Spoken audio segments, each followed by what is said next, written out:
What's going on, everybody? Welcome to episode 6. I think that speaking for us here in the studio, we've had a pretty interesting week.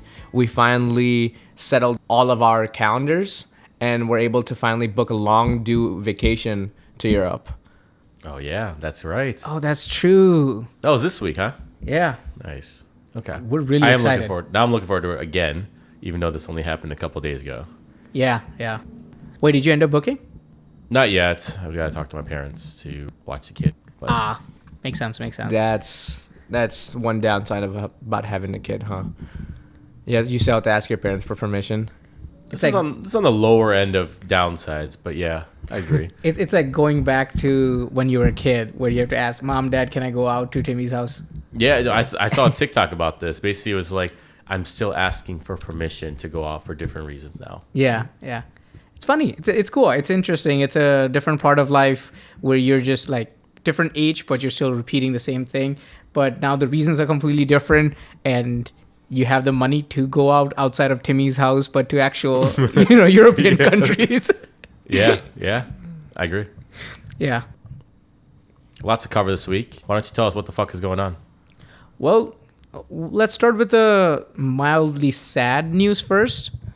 Canada had a Canadian Indian being shot by the Indian government, and there's a lot of controversies going around.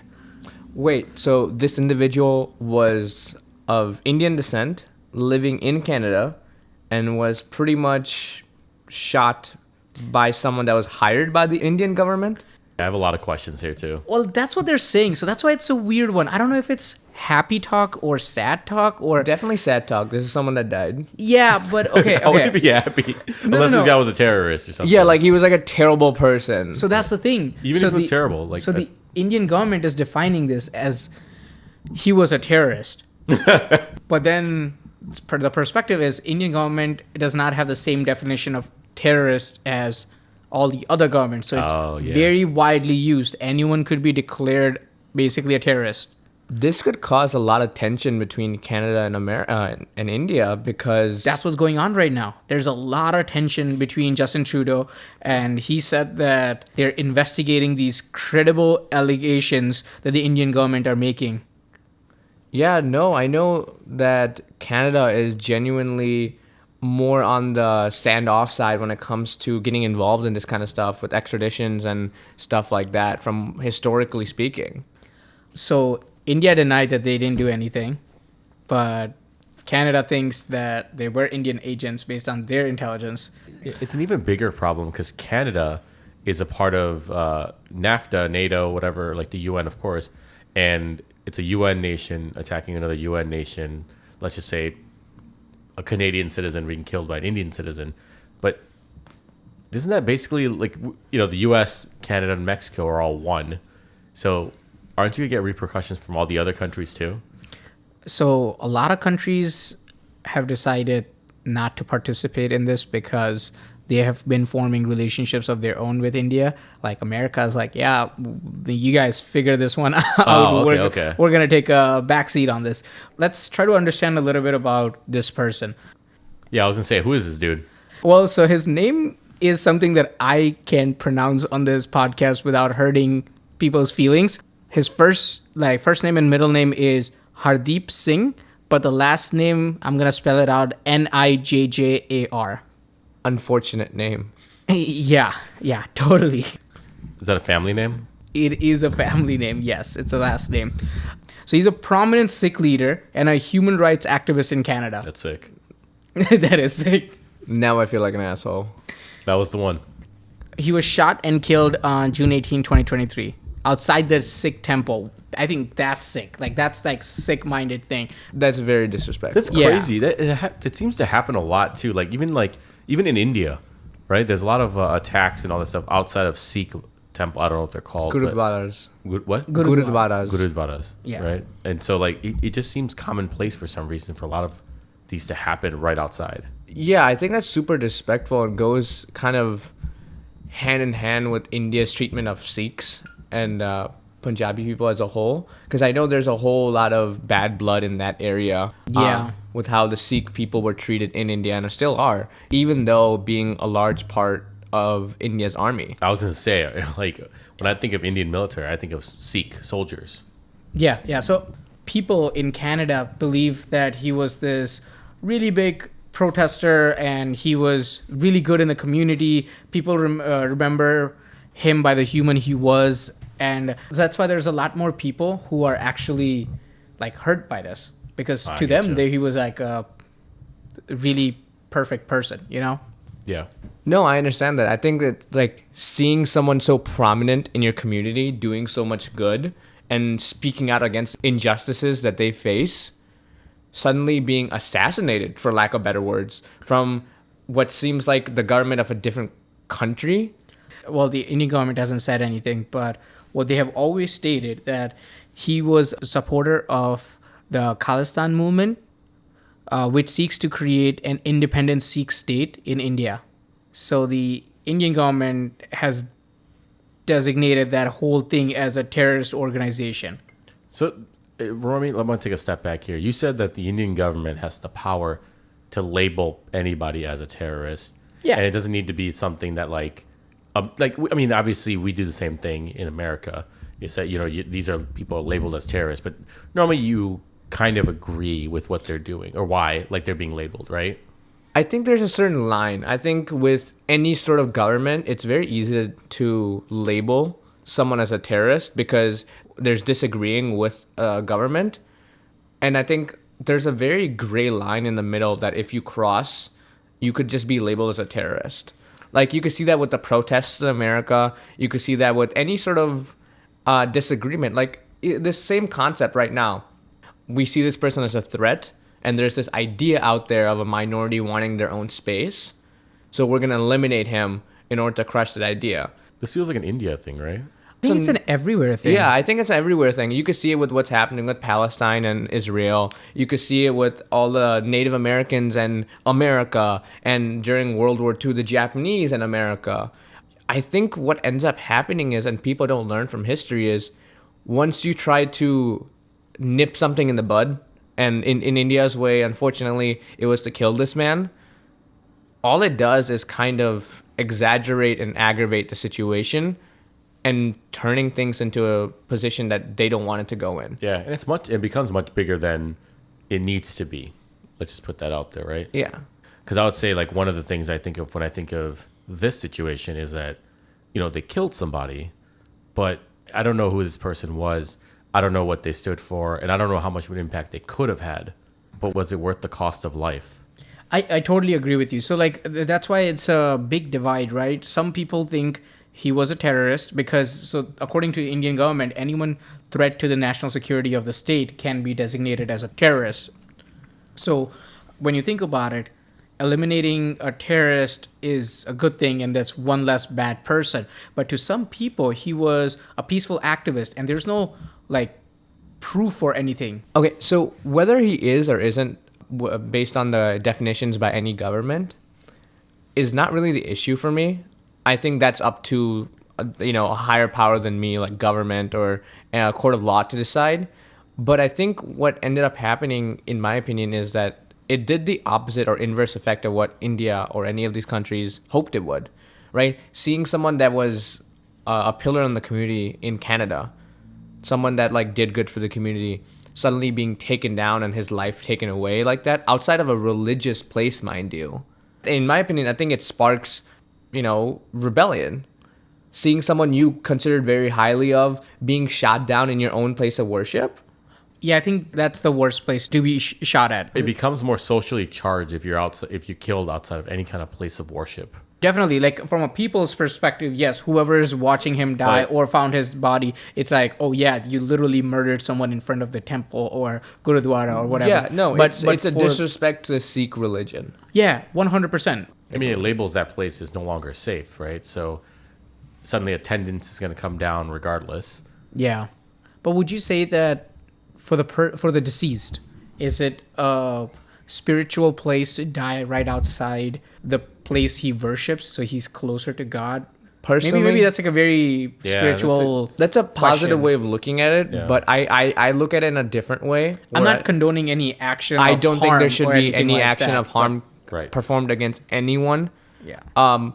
But my opinion on this is I don't think that this is in a positive way as you would say it, because this is a place of peace. This is a place of God where you could let down your guard and be one with whatever spiritual entity or religious entity that you believe in. And to be in such a place of trust and have it be violated, especially for like maybe his family or people around him and him himself, I think that's very disrespectful. And I think that is very vile and malicious thing to do. Yeah. The place of it all.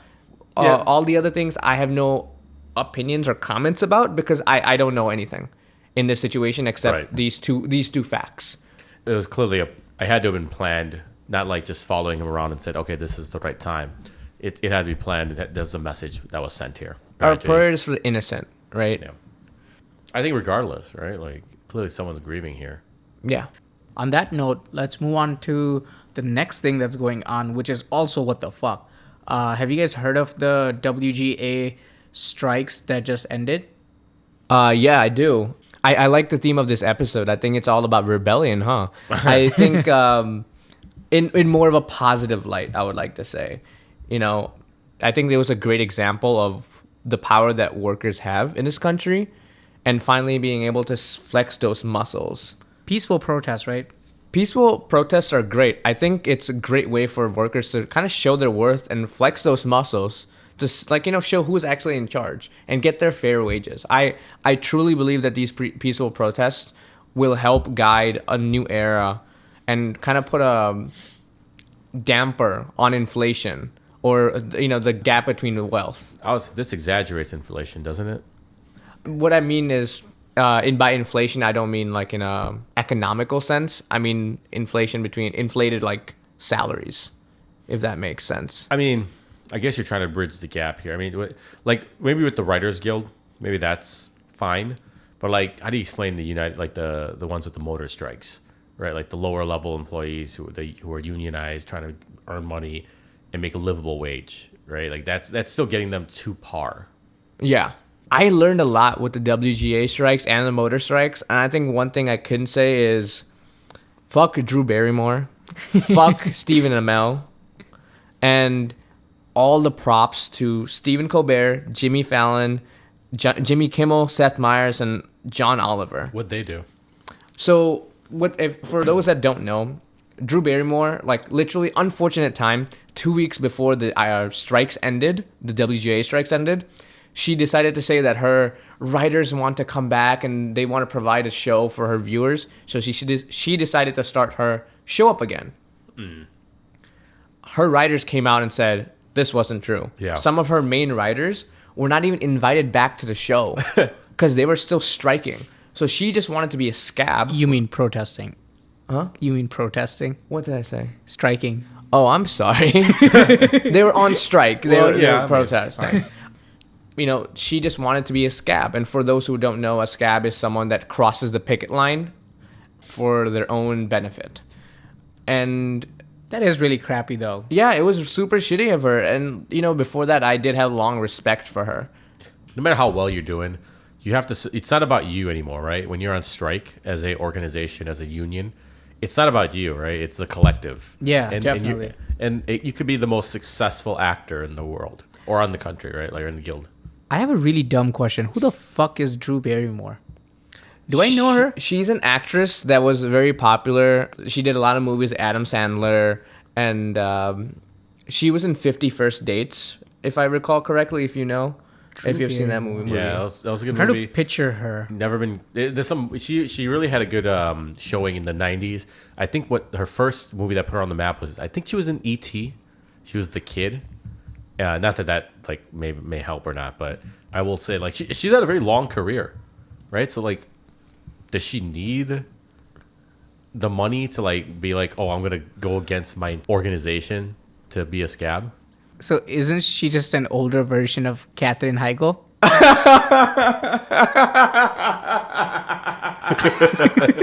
Obviously, you think that my joke was not good enough. It didn't land. Get the man his Razzies now. Yeah. But no, for real, she just looks like if I think she looks fine. I think after the whole scabbing incident, people have replaced all of her photos on Wikipedia and Google. Her morning show is one of the most highly viewed talk shows ever. But Really? The Drew Barrymore show? I didn't even know this show existed until right now. Yeah. I think that this was the thing that kind of set her back. Yeah. And so here's the thing. With the writers' strike, I don't see an issue with paying them, right? Get them their money. Like, they were clearly underpaid for so long for all the work. I mean, there's a bunch of shows that kind of depicted this. Well, I don't know a bunch, but the one I think I can think of is 30 Rock. And they talk about the writers. They produce a show. We never watch the actual show. We just see the creative process in getting ideas. And they just, they're just people trying to make ends meet in their own ways. And then all they're doing is feeding lines to spoiled actors. Not that they're all spoiled and not that they're all like ungrateful, but they're the ones that make in millions of dollars, and they just fed lines that they read off of a teleprompter. Yeah, I think that kind of shows the difference and exemplifies the difference between Drew Barrymore and like when I was saying with Strike Force X, which is a podcast that was created during the writer's strike by Stephen Colbert, Jimmy Fallon, Jimmy Kimmel, Seth Meyers, and John Oliver. Because they started this podcast just to kind of earn money and give it back to the writers that are picketing, just so they could sustain themselves a little bit. And like these people know, these talk show hosts know that like without the writers we're nothing, because this strike has been going on for 148 days, the second longest strike to happen with the Writers Guild. Yeah, man, we're not getting the third Into the Spider-Verse for another 2 years, which is insane, guys. Was it 2 years? I thought it was indefinitely now. So last I heard, it was 2 years after what the projected date was. I will lose my mind. You guys are literally ruining my mood now.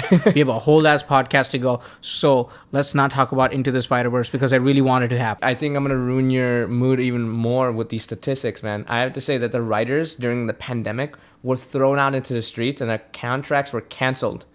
They were getting robbed of pay, and they were getting robbed of their residuals that they were grabbing. And what these big streaming services and big networks. The streaming companies is the issue here, right? Yeah, and big networks were saying that like, oh, because of COVID, we can't do anything for you. And they were being threatened to be replaced with ChatGPT. But the thing is, in COVID, streaming services were on their peak, but yet they were still robbed of their residuals. Everyone and their moms was watching Netflix, Hulu, HBO Plus, Disney Plus. So you're telling me that Suits, which was number one on Netflix the whole time, was essentially the writers didn't get a single penny, or the actors didn't get a single penny? Writers and the actors got zero. They got pennies. Oh, that is bad. They gotta get like residual. What back, drove right? that? Right? Is it just because like are in their agreements they don't? Is there no visibility in views? Like what is it? What is the reason? Yeah, for that, a lot right? of these streaming services. You can very easily like cite that and be like, hey, your viewership grew exponentially. I was paid this much when viewership was this much. And then now it's, 3-4x that. Why am I only making like 10% more? A lot of these streaming services don't have much transparency when it comes to streams, especially with, I think Netflix is notorious for this. Well, it's also because, okay, you're comparing a couple of different things, right? When it's on a TV channel like a network, at that point, you're getting paid by the ads, right? By the ad segment that you put in between your thing. Yeah. And your ad channels are always competing for like shows like Suits or like big network shows like Grey's Anatomy that you know that the viewership is coming in. Those ads are going to be more, so they can in return get a bigger budget from the network, right, and pay their actors and all of them more. On a thing like streaming service like Netflix, where everyone's paying the same amount of money, the cost of just operating is, I believe it's higher and not lower than a network show. Actually might be lower, but I'm not sure. It's got to be lower. Yeah, it's lower as a whole. I think we're digressing though. Yeah, let's look more into like the strikes itself, Yep. right? 148 days, and what do they want, right? I think with the Writers Guild, all they asked for, which I think is pretty reasonable, is that they wanted a minimum compensation increase of 18%, provided the film had a budget of $30 million, plus a 26% increase in a residual base, which they were getting hosed in to begin with. Plus, they wanted some assurance that ChatGPT won't ruin their job or take over their job, as these big networks were threatening. I think we should end off with like our opinions on the WGA strikes. I think, in my opinion, it was amazing. I think it was done well. I think most people stuck to their guns, and rightfully so, except Stephen Amell. Fuck Stephen Amell. Andrew Barrymore. And I think that we did a great job. I say we, like I did anything, but like you're a part of it, man. Yeah. You wrote this episode, right? And I think we need to see this trickle down into other industries, like we are seeing with some of the Ford work. I will say I have a little bit of mixed opinions on the motor stuff, but I will say final opinions on this. I will just say, like, get your paper. I don't agree fully on like job security by force, where it'd be like, hey, we cannot be replaced by something. But at the same time, if you're doing your job, it should be never a struggle to make ends meet. Yeah. Especially when you're surrounded by people who are living lavishly. Yeah, no, of course. I think if you're doing your job, putting in 40 hours a week, you should not be living in minimum wage or like living in poverty. Definitely. I am in agreement with all of that. So what else you guys got for today? Honestly, I don't really think I have anything. I'm just waiting to listen to some interesting stories. Yeah, I think last week's Reddit was pretty good. So do you guys want to go to that next? Well, I got a doozy for you guys. Oh, not the doozy. Yeah. I'm already ready for this. Let's go. All right, so let's start the next segment, which we call What the Fuck Did I Just Read? This one is kind of crazy because I started reading this and then I kept reading it and I kept reading it, and there were 5 updates which were almost as long as the original post, and it was so much that I was like, I gotta share it with you guys. We're obviously not going to be reading every single word of that because that would have been about 20 pages worth of it written. Thank God we're not doing that. Yeah. So I summarized the crap out of it. And so let's get started. Let's go. All right. So this was in Truth Off My Chest. And title literally threw me off. So it was called I Ruined My Mom's Life and Reputation. Automatically, I'm thinking, she a bitch. Sex tape. Oh, what? Sorry. So here's the story. So me, 40 female. My parents, dad is a 63 male and mom is 60 female. Have been married for 43 years. So the parents have been married for 43 years. She has 6 siblings, all of very different ages, okay? 42 female, 38 female, 34 female, 20 males, so they're twins, and an 18 male. They have a kid per day of the week. I mean, basically, yeah. Holy shit, 7? 7 kids, yeah. All from, like, the youngest one is 18 and the oldest one is 42. So that's a wild age. Snip, snap, bro. Like, cut the dude's dick. I mean, maybe they about that life, but damn, dude. Yeah. Like, tie tubes or something. 7? What are we trying to repopulate the earth? It is going to get even more wild. Just hold on tight, okay? So this is the female, the 40-year-old female. She says, I've been with my husband, 39 male, since we were 15. I got pregnant at 17 and we moved in with my parents. We got married at 18 shortly after. My parents gave me the house next to them as inheritance that they got from their parents. And they said I could keep the house and everything. This is some generational wealth shit. They gave a house to their kid? Not actually, like, I mean, they got it from inheritance and then they just passed it on. That is literally generational wealth. Passing it on from did they pass it on from generation to generation? Like, bro, are they giving you a cut? Like, are they like to like spin this a different way? It's like, no, it's not generational wealth. It was just their great grandpa. You know who needs to get cut? The dad in this situation, man. Yeah. No. It just gets worse. Just listen up. All right. So they got the house, which is like right next to their parents, right? Like right next to it. So then she went on to have a 20 male, a 14 female, a 5-year-old female, and she's currently 7 months pregnant with the last child. So she herself is having her 4th kid. Damn, it's a challenge in that family, man. Yeah. So she thought she had a good marriage. They were intimate more than twice a week, went on date nights and bought each other gifts, and they didn't fight or anything. So Like, everything was good. Yeah, I don't see much fighting happening when you don't have bills to pay like that. She has bills. They're not rich. This is probably food stamp people. Oh. We have different definitions of not rich and free house. You're envisioning a I know. mansion. I am envisioning a mansion here. Yeah. It could also be like, oh, here's another trailer that I killed the owner of. This is yours now. Yeah, seeing how like he specified that like it was right next door made it seem like the acre of land that we had in our family from generations, you may own the residence that was on it. Yeah, the land is not, I don't think it's as vast as we're envisioning.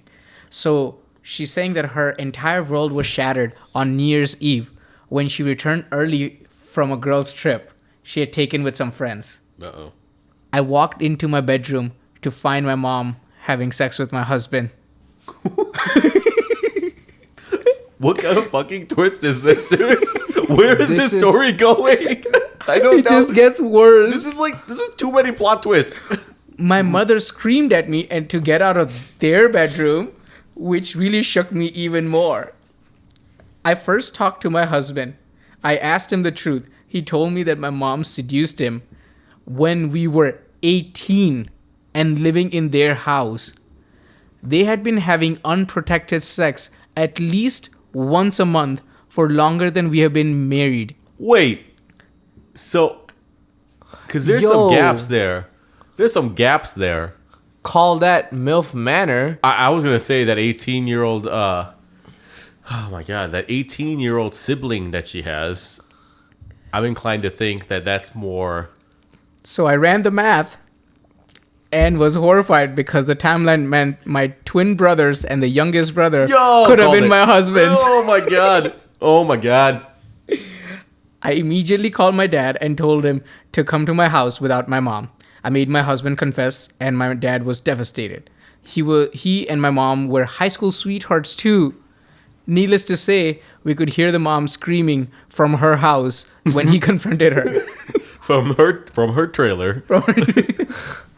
I then told my older sister, and she and I decided to have her throw a party for the whole extended family, and we invited my ex's family as well.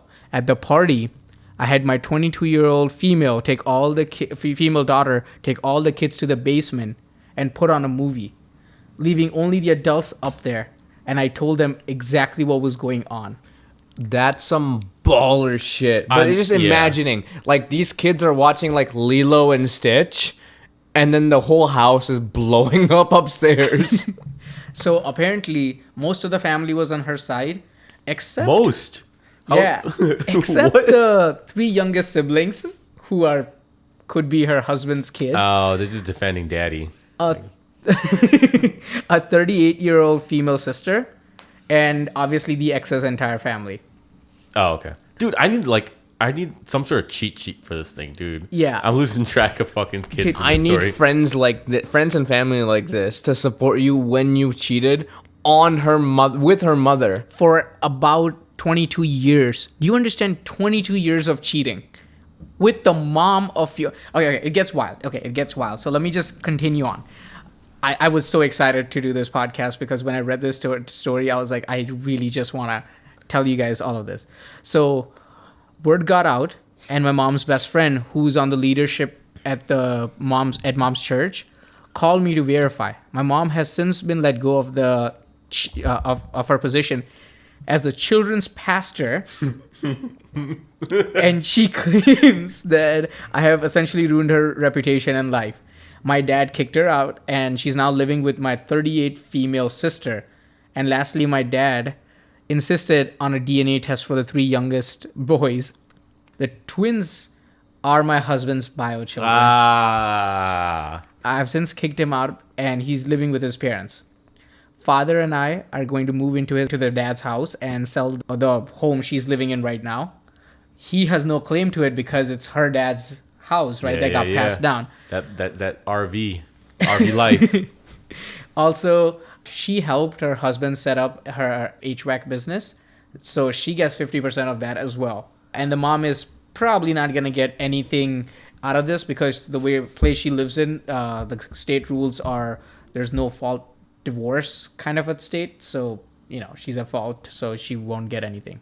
I'm now over a month removed, still extremely bitter and angry at my mother, especially the hypocrisy of her calling me a whore and shaming my family when she has done so much worse. Wait, Roy, when did she call her a whore? When she got pregnant at the age of 16. Oh. So my ex got my mom pregnant less than a week after getting me pregnant. And while I thought it was cute and fun that I shared pregnancy experience with my mom, she was carrying my children's half siblings. I already procured a good lawyer to help me with the financial matter. Yeah, like what do the older siblings call them? Is it like, hey, brother, uncle? If it's because they're really like, that's what they are. As of now, she had no idea how long the affair was going on, but the husband confirmed to me that they would have had sex at mom's office, at the church, in their cars, at a motel. When we built the business, they have started having it routinely in the office since I went back to teaching. They also had it in our houses too, and when my father would go away for business trips. Jesus. Yeah, That's ridiculous. Jesus is right. Yes. He is watching. Yeah, I mean, especially when they were doing it at the church. Yeah. Yeah. It's knowing they would carry out full-blown affair if she wouldn't have caught him still makes her upset. Also, to add insult to injury, and this is where it gets wild. There's more insult. So much more. There's more insult to this injury. Yeah, I was wondering, like, this is a pretty boring story up until now, man. Yeah. The husband confirmed that in one of the mediated conversations that the affair started when I apparently made him angry. He didn't tell me and instead vented to my mom when they were alone. She comforted him and they had sex. Oh, so it's her fault. Yeah. Yeah, duh. This reeked of that. Oh, classic mad at my spouse fucked her mom situation. Okay, I get it. He loved it and then pursued her after that. He said he would have divorced me, but knew he would get cut off from her. Wow. And she was so much better at sex than me. Oh, this keeps going. So stuck it out with me. He told me I was a placeholder of all the betrayal and low blows. That statement keeps me up at night. Low blows, huh? Definitely. A lot of low blows. 20 years worth of blows. Especially in church. Yeah. All right. So that was the end of the first story. Then there's 5 updates to this. So just imagine how crazy this gets. Bro, I don't know what direction this could go. I want to meet this guy. I really do. For him to be like, I'm fucking your mom for 22 years, then being like, yeah, you were a placeholder. Your mom good, though. She knows how to handle that dick well. Yeah, and this is all because you pissed me off one night. Yeah. And like they were 18 or what, 17? No, she got pregnant at 17, right? 16. Okay. Even worse, because yeah. it could literally be like, oh, I don't want to go to the homecoming game. And it's like, I do. And like, he's like, now I'm fucking your mom. Right? All right. So the first update. She wanted to get a mediated divorce, but my husband is claiming that the kid I am pregnant with is not his, and I could have cheated. He wants a DNA test of the kid. That's wild for him to just go around and be like, now, fam, you cheated. Reverse That's Uno a card. reverse card for sure, right? Yeah. Oh my god, trap card activated. She's like, actually, I was fucking your dad. That's the only way. Actually, you know what? Outside of the other 4 updates, that's one of the other ways it could get really more. Only way it can get more interesting, I think. Like she's like, yeah, your dad is also better at sex than you. Yeah, your dad's slanging dick. All right, so the second update is more of an FAQ kind of a thing. A bunch of people commented and asked questions. So here are the answers. All the kids look like mom, so no one ever guessed it that, whose kid is it. I honestly don't know all the reasons my 38-year-old female sister is on the egg donor side. Oh, yeah, by the way, she starts referring to the mother as egg donor moving forward. Respect that. Yeah. The sister doesn't get along with me or my sisters and hasn't since high school. I'm not worried about her. The twin brothers are upset that I sprung the news publicly. This is what my dad has gotten out of them. My dad sat them down and explained his reasoning for the DNA test was to prove the cheating, but he's always going to be there for them and not going to abandon them. He's still their dad regardless of whose sperm fertilized that egg. That's nice of dad, right? That's nice of dad. Yeah. Weird way of phrasing it, though. Yeah. Yeah. Right? Yeah, but love dad for that. I don't care whose dick you came out of. Yeah. But I would treat you like it was mine. All right, update number 3. She had a conversation with her aunt. The aunt was like, "It's not your mom's fault. It's all in the genetics. Grandma cheated. She cheated. Like the aunt cheated, and mom cheated too. We call it the whore gene that's in our bodies as a family." Some sound science there. Yeah, the whore gene.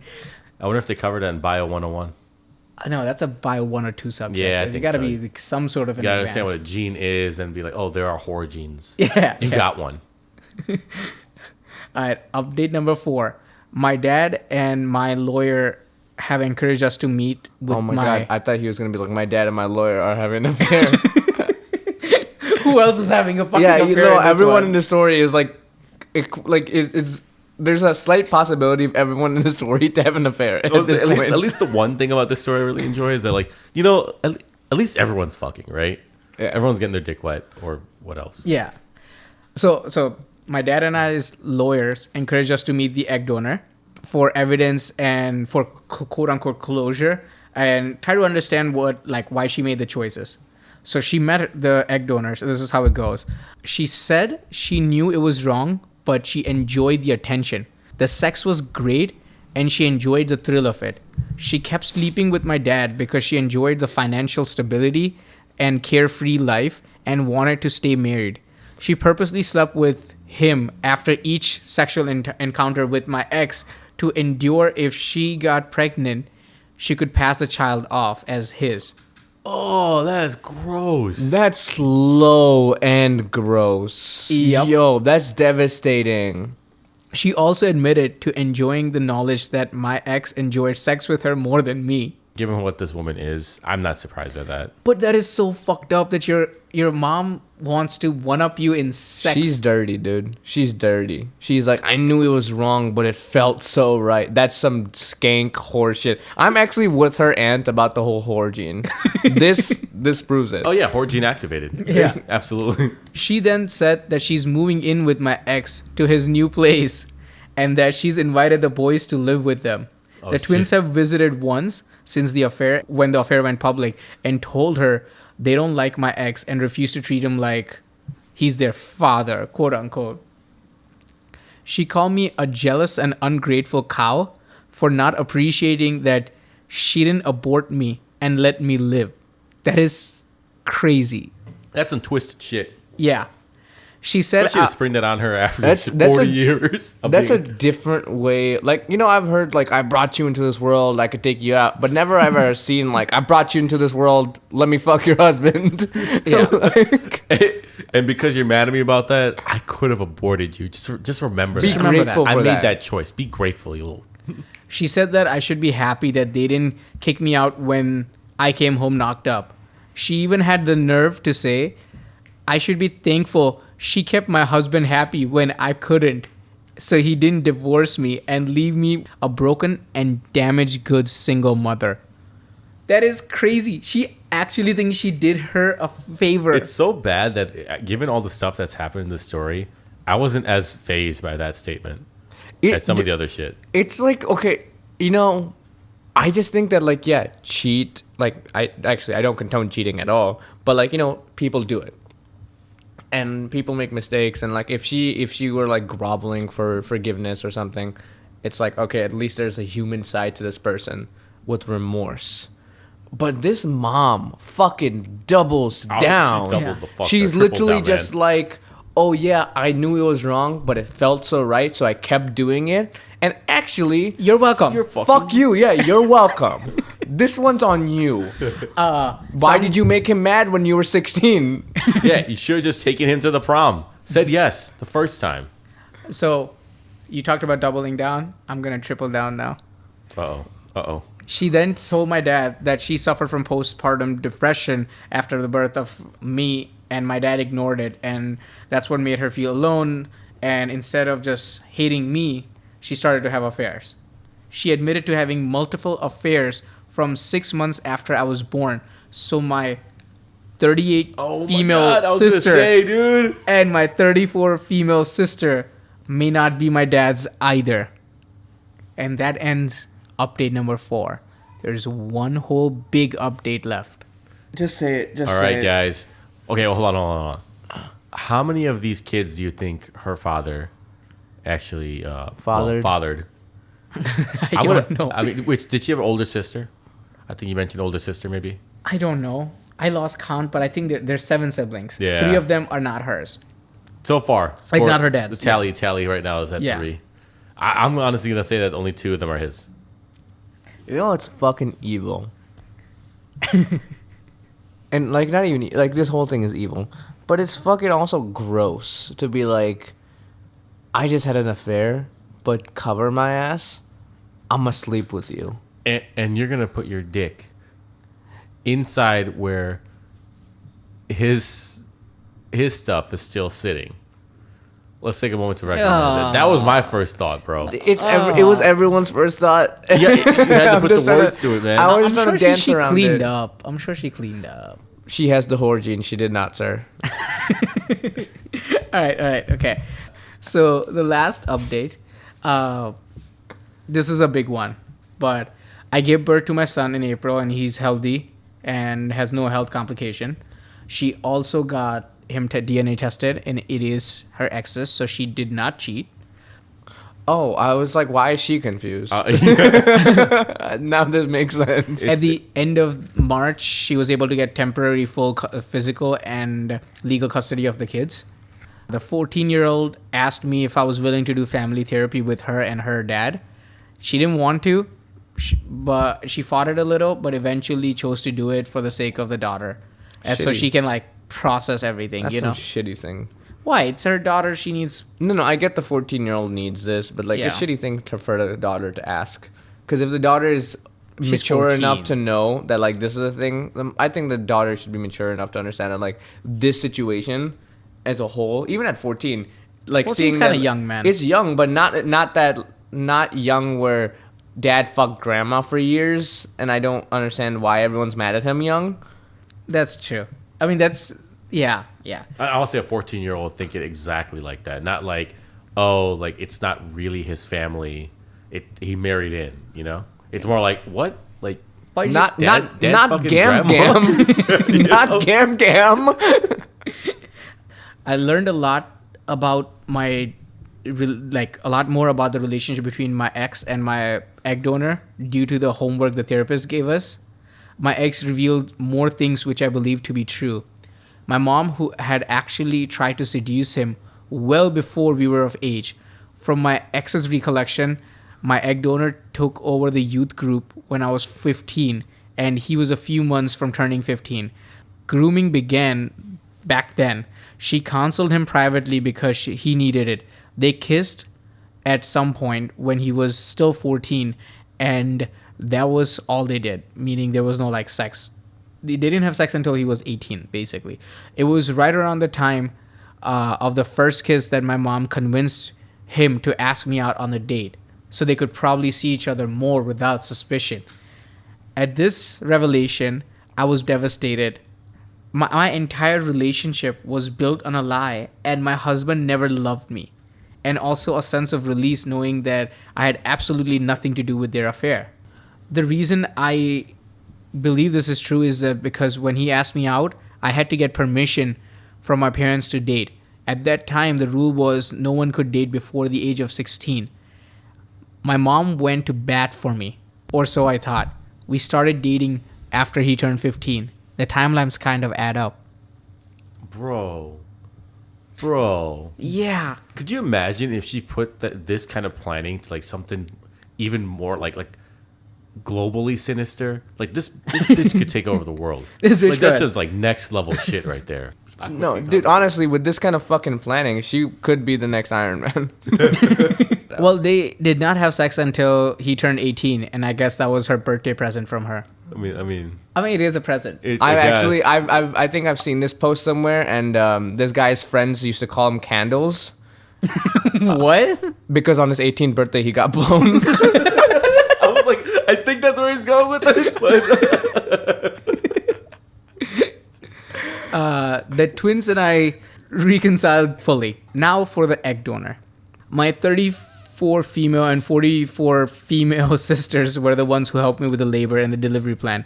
They were very supportive. When I was in the labor, my 14-year-old needed something from school. She needed to get picked up. So my ex was still on the pickup list. So he asked her dad to, pick something up for her. Because of the laws and stuff like the protective custody, my mom was not allowed to be anywhere near the kid. So my ex said she cannot come with him, and she got really pissed about it. So she apparently followed him in her car to the store and then to my sister's house and threw a temper tantrum in the front lawn of my sister's house. My ex broke up with her and told her she was too much drama and it wasn't worth it anymore. wow. Yeah. And Wow. and she flew into a rage and physically attacked him and started destroying things in my sister's yard. The cops were called, and the egg donor got arrested for domestic violence. At this point, I can't believe this fucking story, man.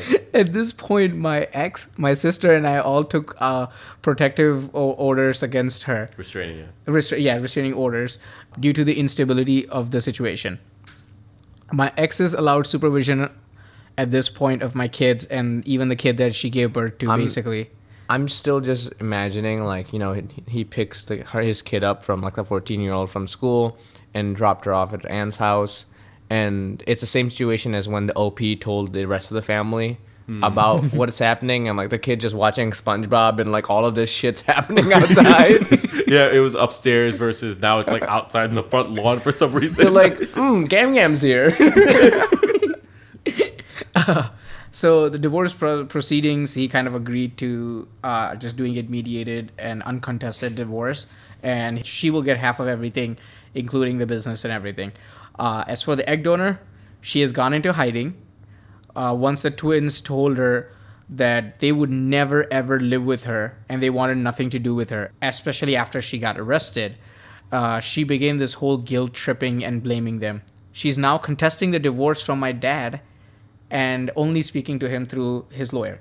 The 38-year-old female sister finally got a wake-up call, and she was like, listen, mom was manipulating me this whole time. I was going through a lot because she couldn't reproduce herself, and she was having trouble. So she was going through her IVF treatments and stuff like that. And basically, she was like, I'm so sorry. And she's also talking to the dad again. And everyone's trying to reconnect overall. So I think the family is kind of recovering. I want to know what that first Christmas after all this was like. Just silently around the tree sipping eggnog. I just want to know who shows up. Yeah. I don't think anyone would show up, right? Right? You got to cancel Christmas. Yeah, No, I think everyone would show up. Who would show up after Everyone this? Or the would. Thanksgiving. It's like, hey, what are you thankful for this year? Where else you gonna go? Both sides of the family are the same. That's also true. Everyone's related to the mom, man. The grandma. Everyone's related to her. She's got to be like master manipulator, grooming this kid, getting him to... She gave that reason of oh yeah, I was postpartum. And postpartum is a real thing. It's a very real thing. But this is not postpartum. And especially Well, she probably went through depression and she was ignored. But all of these signs are not you can't put that on postpartum. Grooming, manipulating, threatening, emotionally abuse, threatening with abortion after the fact. So Yeah, it's not postpartum. So I was actually confused a little bit because I was like, oh, why did they only give the house to one kid and not the others? But the mom was like, oh, she already has she got pregnant at 16 or whatever. So let's just give her a house, which is right next to us. So she could just walk over and, fuck him anytime she wants. Maybe she was in love with him. I don't know.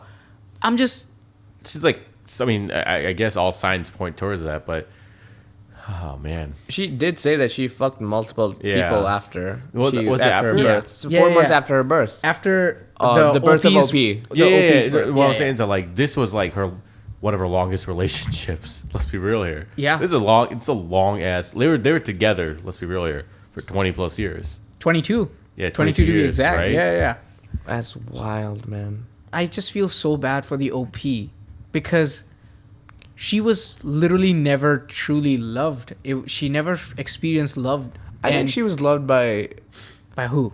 3 different sets of people in this situation, and I think they shown it, right? Like she said, her sisters, not the one that was being manipulated by the mother. They took her in, no questions asked. They helped her. They were helping her with the birth and stuff. Her daughter, it's a kid at the end of the day, but her kid was like, kind of initially was like, yeah, that's kind of fucked up, but Yeah. let's try to make this work for me, type thing. And then the dad, right? The dad was genuinely like, sad and tried to take care of all of his kids, even the ones that weren't his. But I mean, okay, no. I don't think that she didn't get loved, but I'm saying loved by a partner, right? She was manipulated into believing that Give she it was give it a couple more years. Maybe the dad might pull up. What dad? The ex? No, I'm talking about Our own father. Fuck, Yeah, man. I was like, bro. This whole fucking twisted. No. Family It'd tree be the crap. husband's dad. Yeah, it would be the husband's dad. Husband's dad. Yeah. Grandpappy's home. Yeah, I mean, that was the story I had. What do you guys think? That was good. That was good. was good, That was okay. wild. Too many plot twists, honestly, man. Like, Yeah. I don't know how to feel about this. I read this and I was like, oh, maybe I should find something that's a little bit more tame. But then I was like, nah, let's just go full throttle. All right, then. I guess that's all I have for this week.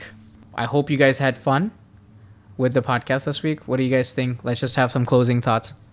Yeah, I will say, glad the writers are getting paid. Hoping for whatever justice is going on, whatever the justice needs to be for the Canadian Indian situation. And I'm a little shook from that what is it, truth off my chest. But I'm glad that the ending seemed like a semi-happy ending, considering all this shit that went down in there. There was a lot on her chest, bro. Like, this Yeah. was a lot to take off. That's a load. Not as big of a load as As the the husband husband, had. yeah. Oh, like, this was basically a mastectomy, bro. Like, that shit is all off her chest. Yeah. Jesus. Well, I think this was a good one, but I think we need to hit the hay. So, see you guys till next time. Peace out. Talk to you guys later.